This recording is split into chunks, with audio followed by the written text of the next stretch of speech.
Presidential hopeful Tom Steyer unveiling his economic agenda this morning, aimed at ensuring that economic power rests with the American people, not big corporations. Tom Steyer joins us this morning, I believe, from New York. Tom, good to have you back. Good morning. Carl, it's great to be with you. Looking over the plan, the people over profits economic agenda, 15-hour minimum wage, $15 minimum wage, repealing the tax cuts. There's a wealth tax in here, but you say socialism is not the answer. Explain that. Well, I believe that the unchecked capitalism that we've been having for the last 40 years hasn't worked for 90% of Americans.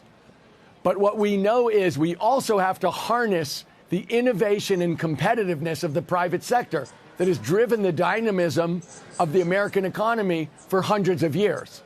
But in order to harness that dynamism, we're going to have to break the corporate stranglehold on our democracy, and we're going to have to get back to investing in the American people. That's what the government's for. That's the best investment we can make in the future, and we've gotten away from it. So those two things, break the corporate stranglehold on the democracy and invest in the American people, are critical changes for what we're doing now, Carl.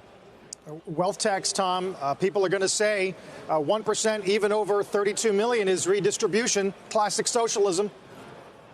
Well, let me say this. If you look at what's happened since 1980, Carl, working Americans haven't had a raise. That's two generations of working people who haven't had a raise when you take into account the increases in health care, the increases in rent, and the increases in education. So when you talk about redistribution of money, excuse me, for 40 years, we've been redistributing the money in the United States to the top 1%. When you talk about a tax on those assets, that is not the first redistribution. We've seen a dramatic redistribution of the money in the United States away from 90% of the people over 40 years. That's redistribution of wealth. Tom, when you talk about breaking the corporate strangleholds, how does trade fit into that? Well, when I'm talking about breaking the corporate stranglehold, I'm really talking about the fact that corporations have bought our government and control, how laws are written that affect them directly. To me, the trade war, Mr. Trump's trade war, is an absolute, abject failure, and I would walk away from it on the first day of my administration. I think when you're making a mistake, face up to it and end it. And this is a classic mistake, poorly conceived, poorly executed, and hurting Americans every single day. So, Tom, what do you replace it with? China, many would argue, is indeed an economic threat. The relationship economically between the U.S. and China is off balance. TPP, we walked away from. What do you do different? Look, I know that China doesn't obey the rules. I spent 30 years as a business person. I watched Chinese companies and the Chinese government systematically cheat in terms of closing markets and stealing intellectual property. But this trade war hasn't worked one bit, and it's hurting Americans. What we need to do when we see someone who's a bad actor in foreign affairs is we need to work with our allies who are also being harmed to use the instruments that are in place, like the WTO, to take them on every single instance. I know they're doing it. I know it's wrong. But we have to take them on with other people in a concerted effort every single day. This trade war is an attempt to get away from the actual granular negotiations and hit them over the head. We are tied to China. They are a frenemy.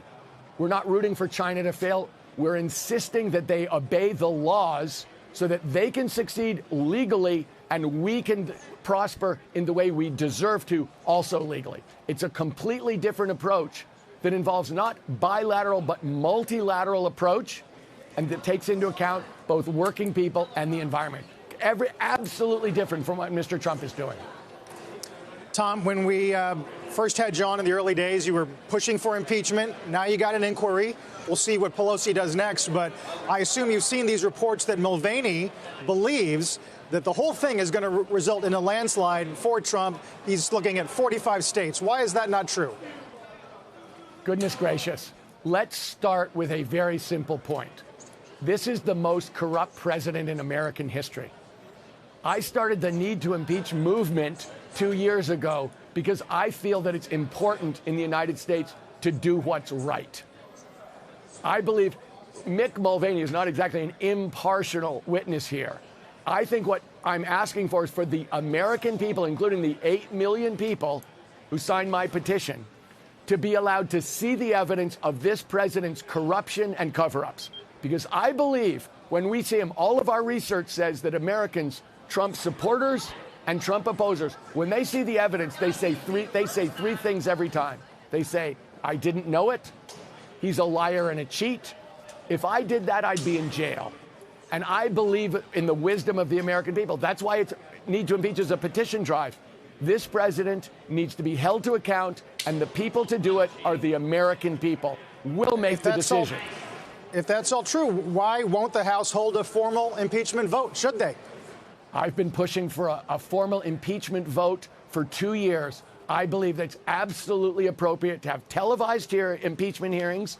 Let the American people see for ourselves, and then let's see if Republican senators have the guts to go against the will of their constituents when you can see that you have a corrupt president who's been running this government for his own benefit. Let's see how tough they are when the American people see the kind of corruption that's been going on.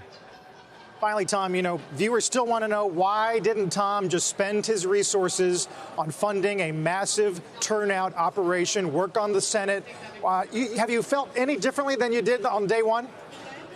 Listen, I don't know if you guys know this, but I started one of the largest grassroots organizations in the United States, Next Gen America. In 2018, Next Gen America did the largest youth voter mobilization in American history. I also teamed with 7 national labor unions to do something called For Our Future, which is knock on doors. We knocked on 15 million doors in 2016 and 10 million in 18. We're going to continue all those efforts. So whatever people want us to do, we're already doing it. All right, Tom, it's worth to look at your plan. We'll be hearing a lot more from you in the days to come. Tom Steyer, thanks so much. Thank you so much.